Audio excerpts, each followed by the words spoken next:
అర్జునుడు బుద్ధిశాలి, అనేక దివ్యాస్త్రాలు తెలిసినవాడు. అయినా అతడు నా ముందు నిలబడి నాతో యుద్ధం చేయలేడు. అర్థమైందే? అర్జునుడిని మాత్రమే నేను వెంటబడుతున్నా, అర్జునుడే నేను చూస్తున్నా. అర్జునుడితోనే నేను యుద్ధం చేసేది. నేను కూడా అర్జునుడిలాగానే నా శస్త్రబలంతో దేవతలు, అసురులు, రాక్షసులతోనూ నిండినటువంటి ఈ సమస్త జగత్తును క్షణాలను నాశనం చేసేస్తాను. అర్జునుడు లాగానే ఇన్ని రోజులు నేను చెప్పలేదు, ఇప్పుడు చెప్తున్నాను. అర్జునుడు ఎంత శక్తివంతుడో అంతే శక్తివంతుడు నేను. అర్జునుడిలో ఉండేటువంటి అస్త్రాలు ఏమేమి ఉన్నాయో అవన్నీ నా దగ్గర ఉన్నాయి. అర్జునుడు ఎటువైపు 3 లోకాలు ఎట్లా భస్మం చేయగలడో అట్లనే నేను కూడా చేయగలను. తెలుసా నీకు దుర్యోధన? యోచన చేయొద్దు. నేను అర్జునుడితోనే నేను యుద్ధం చేసేది. నేను పాండవుల పుత్రులను నేను చంపను. అర్థమైందే? వాళ్ళ పుత్రులను నేను చంపను. ఒకవేళ పాండవులు ఈ యుద్ధంలో ముందుగా నన్ను చంపకపోతే నేను నా అస్త్రాలతో ప్రతిరోజు పాండవ పక్షంలోని వారిని 10,000 మంది చొప్పున చంపేస్తాను. పాండవులను మాత్రం చంపను, వాళ్ళ పక్షంలో ఉండినటువంటి 10,000 మంది నేను చంపుతా. ఇది నీకు ఇచ్చిన మాట. నేను ఇలా వారి సైన్యాన్ని అంతటినీ వధిస్తాను. కానీ నేను ఒక షరతు మీద నేను నీకు సేనాధిపతిగా ఉంటాను. ఒక షరతు పెడుతున్నా, దానిని ఇప్పుడు చెబుతున్నాను విను. ముందుగా కర్ణుడు కానీ నేను కానీ యుద్ధం చేస్తాం. ఎందుకంటే ఈ సూతపుత్రుడు ఎప్పుడూ యుద్ధంలో నాతో పోటీ పడుతూనే ఉంటాడు అన్నాడు. ఈ సూతపుత్రుడు ఉన్నాడే, నేను ఎప్పుడు యుద్ధానికి వెళితే నాతో పోటీ పడతాడు, నీకన్నా ఎక్కువ నేను అంటాడు. ఇది నాకెందుకో కోపంగా ఉంది. ఆ మాటలు విని కర్ణుడు ఇలా అన్నాడు, ఓ మహారాజా, భీష్ముడు జీవించి ఉండగా నేను ఇలాంటి పరిస్థితుల్లోనూ ఎలాంటి పరిస్థితుల్లోనూ కూడా యుద్ధం నేను చేయను. పితామహుడు అస్తమించిన తర్వాత నేను అర్జునుడితో యుద్ధం చేస్తానన్నాడు. ఏంటి ఇట్లా మాట్లాడుతున్నాడు? పరిహాసం చేస్తున్నాడు. పోటీ పడుతున్నానా నేను? అవును, ఈ భీష్మ పితామహుడు సమంగా నేనేం అంతకన్నా ఎక్కువ తెలుసా? భీష్మ పితామహుడి కన్నా ముసలివాడైపోయినాడు, ఏదేదో వాగుతున్నాడు. అప్పటి నుంచి నన్నే చూపిస్తున్నాడు.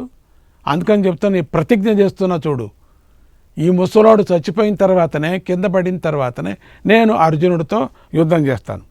లేక అర్జునుడు ఈయనతో పోని పర్వాలేదు, అప్పుడు మళ్ళీ నేను నిలబడతాను. ఆ తరువాత దుర్యోధనుడు శాస్త్ర ప్రకారంగా విప్రులకు భూరి దక్షిణలు ఇచ్చాడు.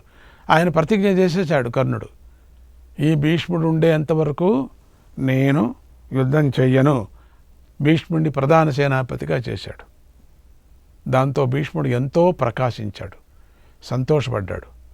ఆ సమయంలో రాజాజ్ఞతో మంగళవాద్యాలు మ్రోగించారు. 100 వేలుగా భేరులను మ్రోగించారు. శంఖనాదాలు చేశారు. వీరుడు సింహనాదాలు చేశారు.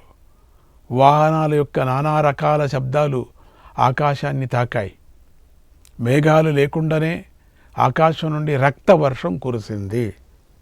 ఇక్కడే ఉండే తమాషే, రక్తవర్షం కురిసిందట. భీష్ముడిని సేనాపతిగా చేసిన తర్వాత కర్ణుడు బిరబిరా అని వెళ్ళిపోయిన తర్వాత మహారాజుకేమో సంతోషమైంది, దుర్యోధనుడికి. కానీ రక్తవర్షం కురిసింది. నేలంతా బురద అయిపోయింది రక్తంతో. ఏనుగులు జీంకారాలతో పాటు ఆకాశంలోని పిడుగుల శబ్దాలు వినిపించాయి. భూమి కంపించసాగింది. ఈ ఉత్పాతాలన్నీ చూసి కౌరవపక్షంలోని సైనికులు మూర్ఛపోయారు. చాలా వరకు అశుభ సంకేతాలుగా ఆకాశవాణి వినిపించింది. ఇది శకునం బాగలేదు. దుర్ముహూర్తంలో భీష్మ పితామహుడికి పట్టాభిషేకం కట్టాడు సేనాధిపతిగా. దుర్ముహూర్తం, యమగండ కాలం, రాహుకాలం అన్నీ చేరాయి. ముహూర్తం బాగలేదు. ఏం చేసేది? కర్మ. ఆకాశం నుండి ఉల్కాలు పడ్డాయి, అక్కడి నుంచి పెద్ద పెద్ద రాళ్ళు పడ్డాయి కింద. భయంకరమైన శబ్దాలతో నక్కలు కూశాయి. నక్కలంతా ఉన్నాయి, దండిగా ఉన్నాయి కదా, ఓ నరిచాయి. అవి అమంగళ సూచకంగా మాటిమాటికి వినిపించాయి. అవి అట్లా అరచకూడదు. దుర్యోధనుడు ఇలా భీష్ముడిని సేనాధిపతిగా నియమించగానే అశుభాన్ని సూచించే ఉత్పాతాలు వందల కొద్ది కనిపించాయి, వినిపించాయి. భీష్ముడు శత్రు సైన్యాన్ని నేలకూల్చే స్వభావం గలవాడు. ఆయనను సేనాధిపతిగా నియమించిన తరువాత దుర్యోధనుడు విప్రుల చేత స్వస్తి వాచనం చేయించాడు, మంగళవాచనం చేయించాడు, శాంతి హోమాలు చేయించాడు, తక్షణమే శాంతి క్రియలు చేయించాడు. వాళ్ళందరికీ గోవుల్ని దానంగా ఇచ్చాడు, విరివిరిగా బంగారు కాసులను దక్షిణాలుగా ఇచ్చాడు. విప్రులందరూ శుభాన్ని పలికారు, బాగా ఆశీర్వదించారు. దుర్యోధనుడికి మంచి జరగాలని కోరుకున్నారు. తర్వాత భీష్ముడిని ముందుంచుకొని తమ్ములతోనూ సైన్యంతోనూ కలిసి దుర్యోధనుడు హస్తినాపురం నుండి బయలుదేరాడు. ఇక అక్కడి నుంచి బయలుదేరాడు. కురుక్షేత్రాన్ని సమీపించాడు. అక్కడ గల శిబిరాల వద్దకు చేరాడు. కర్ణుడితో పాటు కురుక్షేత్రానికి చేరుకున్నాడు. కర్ణుడు కూడా వచ్చాడు. అక్కడ ఒక సమతల ప్రదేశంలో ప్రత్యేకంగా అతనికి శిబిరం ఏర్పాటు చేయబడింది. ఎప్పుడో మొదటి నుంచి చేయబడి ఉంది. అక్కడ పెద్దగా చేశారు. అక్కడ ప్రత్యేకమైనటువంటి శిబిరం. అందరికీ వేరువేరే శిబిరాలు చేశారు. అది బీడు భూమి కాదు, అందమైన ప్రదేశం. మెత్తని పచ్చిక దట్టంగా ఉంటుంది. ఆ ప్రదేశంలో దుర్యోధనుడి సైన్య శిబిరాలు ఏర్పాటు చేయబడ్డాయి. అంత మాత్రమే వద్ద రాజు కదా. ఆ శిబిరాలు హస్తినాపురాన్ని తలపించే విధంగా నిర్మించబడ్డాయి. ఎప్పటి నుంచో కట్టారు వాళ్ళు. శ్రీకృష్ణాయ పరమాత్మనే నమః. 157వ అధ్యాయం. అంత అద్భుతమైనటువంటి సైన్యంతో బయలుదేరాడు దుర్యోధనుడు. అయింది. జనమేజయుడు వైశంపాయన మహర్షిని ఇలా అడిగాడు. ఆయనకు అనుమానం వచ్చింది. ఓ మహర్షి, భీష్ముడు గంగాసుతుడు, మహాత్ముడు, శస్త్రాలు ధరించిన వారిలో ప్రముఖుడు, సమస్త రాజులలోనూ పతాక స్థాయికి చెందిన నాయకుడై ఉన్నాడు. అతడు బుద్ధిలో బృహస్పతి, ఓర్పులో భూదేవి వంటివాడు, గాంభీర్యంలో సముద్రుడి వంటివాడు. అతడు హిమవంతుడంతటి స్థైర్యం గలవాడు, ధైర్యవంతుడు, ఔదార్యంలో ప్రజాపతి వంటివాడు, అంటే బ్రహ్మలాగా, తేజస్సులో సూర్యుడి వంటివాడు, బాణవర్షాన్ని కురిపించే శత్రువులను సంహరించడంలో ఇంద్రుడి వంటివాడు. అది సందేహం లేదు. అలాంటి భీష్ముడు రణయజ్ఞంలో సేనాపతి దీక్ష స్వీకరించాడు అని తెలుసుకొని ధర్మరాజు ఏమన్నాడు, భీమార్జునులు ఏమన్నారు, శ్రీకృష్ణ భగవానుడు ఏమన్నాడు, ఈ విషయాన్ని నాకు చెప్పండి అని కోరి ఆయన కుతూహలంగా ఉంది. అప్పుడు భీష్మ పితామహుడు సేనాధిపతి పట్టాభిషేకం చేసుకున్న తర్వాత వాళ్ళేమన్నారు, వీళ్ళేమన్నారు, వాళ్ళేమన్నారు, వీళ్ళేమన్నారు అని ఇప్పుడు మనకు చెప్పద్దు. మన ఊరికే ఉండకూడదు కదా మనకు కూడా. అప్పుడు వైశంపాయన మహర్షి ఇలా చెప్పాడు.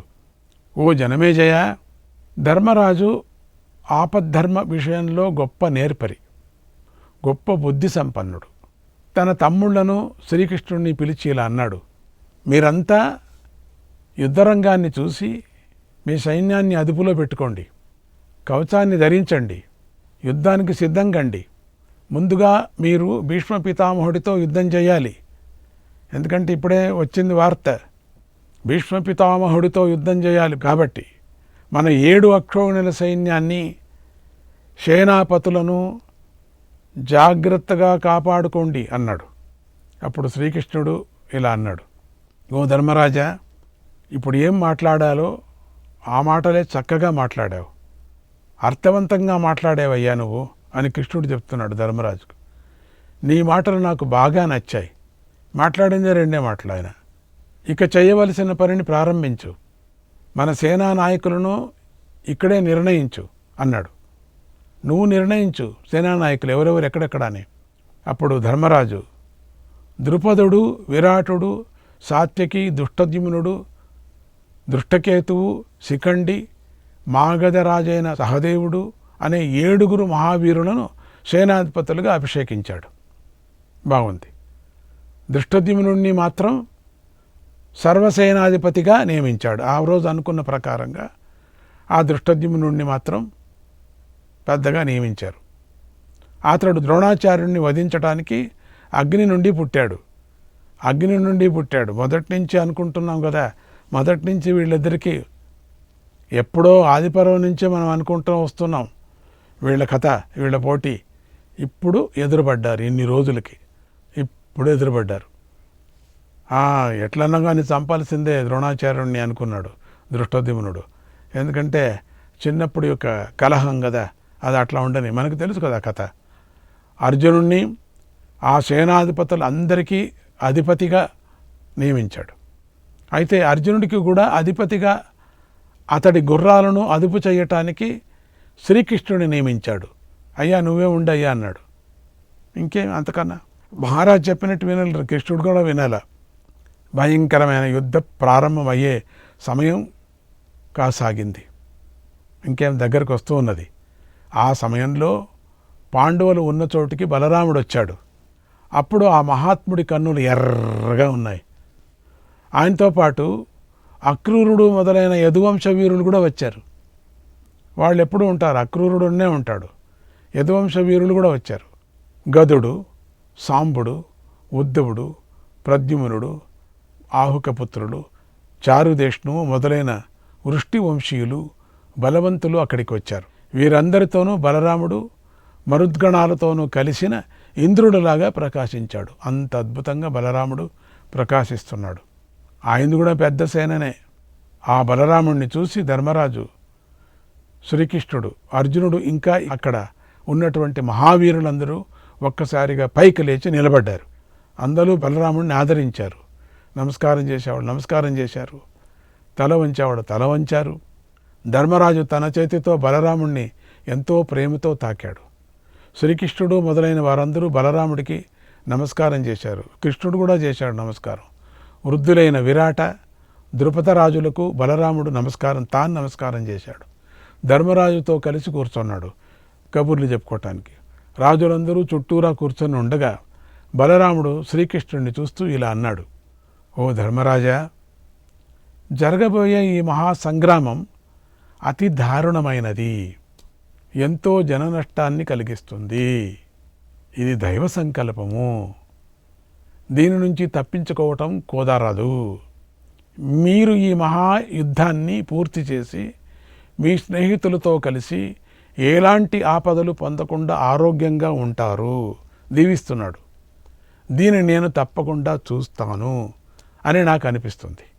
ఇంకేం అనిపించేది?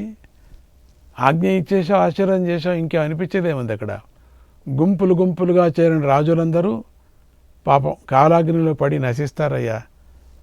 ఇటువైపు అటువైపు అంతా నశిస్తారు.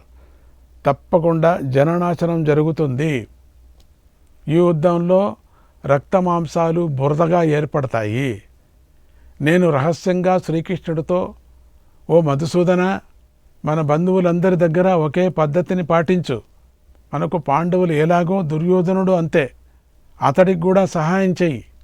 అతడు మాటి మాటికి మన చుట్టూతోనే తిరుగుతున్నాడు అని చాలాసార్లు చెప్పాను నీకు.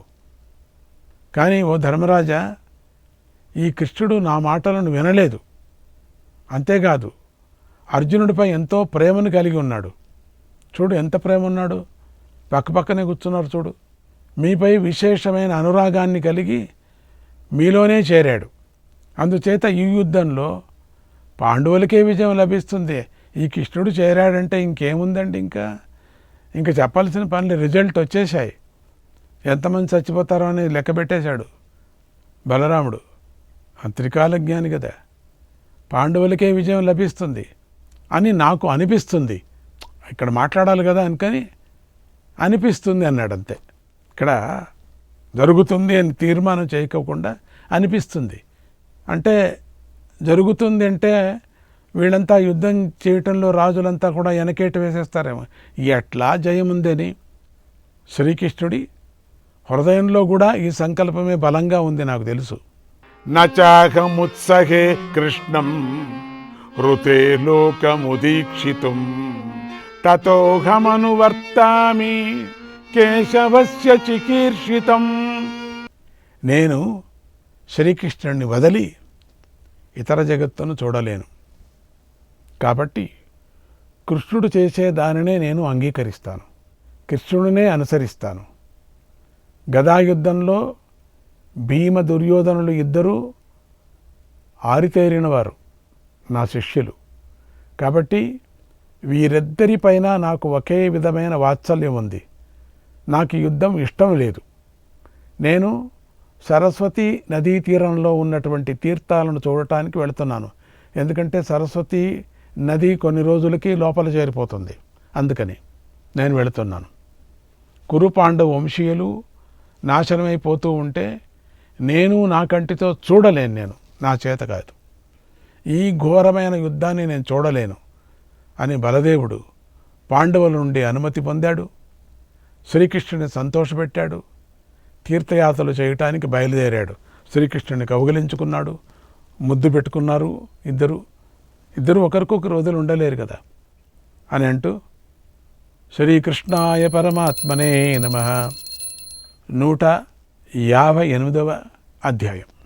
ఈ సమయంలో గొప్ప కీర్తి కలవాడు దక్షిణ దేశాధిపతి బోయవంశీయుడు, ఇంద్రుడి స్నేహితుడు, హిరణ్య రోముడు, భీష్ముకుడి పుత్రుడు అయినటువంటి రుక్మి పాండవుల వద్దకు వచ్చాడు. ఆ రుక్మి గంధమాదన పర్వతం మీద నివసిస్తున్న ఒక కింపురుష శ్రేష్ఠుడిని గురువుగా స్వీకరించాడు. ఆయనకు శిష్యుడయ్యాడు. 4 పాదాలతో కూడిన ధనుర్వేదాన్ని పూర్తిగా నేర్చుకున్నాడు. ఆ కింపురుషుడి పేరు ద్రుముడు. ఆ ద్రుముడు ఇంద్రుడి నుండి విజయం అనే ధనస్సును పొందాడు. అది గాంధీవంతో సమానమైనది, శార్ఘ ధనస్సుతో సమానమైనది. అసలు దేవతల వద్ద 3 దివ్య ధనస్సులు ఉన్నాయి. అందులో వరుణదేవుడి ధనస్సు గాంధీవం, ఇంద్రుడి ధనస్సు విజయం, శ్రీహరిది శార్ఘ ధనస్సు. ఆ శార్ఘ ధనస్సు శత్రు సైన్యానికి భయాన్ని కలిగిస్తుంది. దానిని శ్రీకృష్ణుడు ధరించాడు. కాండవన దహన సమయంలో అగ్నిహోత్రుని నుంచి అర్జునుడు వరుణదేవుడి యొక్క గాంధీవ ధనస్సును పొందాడు. ఈ రుక్మి కింపురుషుడైన ద్రుముడి నుండి విజయం అనేటువంటి ధనస్సును పొందాడు. అంటే ఇవన్నీ ఒకే సమంగా ఉండేటువంటి ధనస్సులు. పూర్వం శ్రీకృష్ణుడు తన బల శౌర్యాలతో మురాసుడి పాశాలను భేదించాడు, నరకాసురుణ్ణి జయించాడు, మణికుండలాలను తిరిగి వశం చేసుకున్నాడు, 16,000 మంది స్త్రీలను, రకరకాల రత్నాలను స్వాధీనం చేసుకున్నాడు. ఆ సమయంలో కృష్ణుడు శార్ఘం అనేటువంటి ఉత్తమ ధనస్సును పొందాడు. రుక్మి పొందిన విజయం అనేటువంటి ధనస్సు మేఘగర్జన వంటి ధ్వని చేస్తుంది. దానితో రుక్మి లోకాన్ని అంతా భయపెడుతూ పాండవుల వద్దకు వచ్చాడు. ఇది ధనస్సుల కథ. ఇక ఈ రుక్మిణీదేవి కన్న. ఇతడికి శ్రీకృష్ణుడు అంటే మంట మొదటి నుంచి. ఎందుకంటే శ్రీకృష్ణుడు రుక్మిణి పెళ్లి చేసుకోవటం కోసం ఎతకపోయాడు కదా, అప్పటి నుంచి మంట. ఇతనికి అసలు ఇష్టం లేదు, కృష్ణుడంటే ఇష్టం లేదు. కృష్ణుడంటే మంట, కృష్ణుని చూస్తే అయ్యలేదు, కృష్ణుని మాట అంటే అయ్యలేదు. ఆ శ్రీకృష్ణుడు రుక్మిణిని పెళ్లి చేసుకోవటము ఇతనికి అస్సలే ఇష్టం లేదు. ఎతకపోయాడు కదా, అస్సలే ఇష్టం లేదు. ఎక్కడలేని మంట ఈ రుక్మికి. శాస్త్రాలు అన్నీ తెలుసు వీడికి. రుక్మిణి హరణ సమయంలో రుక్మి ఇలా ప్రతిజ్ఞ చేశాడు, నేను కృష్ణుడిని వధించకుండా నగరానికి తిరిగి రాను అని కృష్ణుడు వెంటబడ్డాడు. అంతటితో పాటు చతురంగ బలాలు కృష్ణుడు వెంటబడ్డాయి. ఆ బలాలు ఎంతో దూరం వ్యాపించి గంగా ప్రవాహంలాగా కనిపించాయి. అంత పెద్ద సైన్యం ఒంటరివాడైనటువంటి శ్రీకృష్ణుని ఎదిరించింది. రుక్మి శ్రీకృష్ణుడితో యుద్ధం చేసి ఓడిపోయాడు. తన ప్రతిజ్ఞ ప్రకారంగా సిగ్గుతో మళ్ళీ తన కుండినపురానికి అడుగు పెట్టలేదు. తాను ఎక్కడైతే కృష్ణుడి చేతిలో ఓడిపోయాడో ఆ ప్రదేశంలో భోజకటము అనే పేరుతో ఒక ఉత్తమ నగరాన్ని నిర్మించాడు. శ్రీకృష్ణాయ పరమాత్మనే నమః.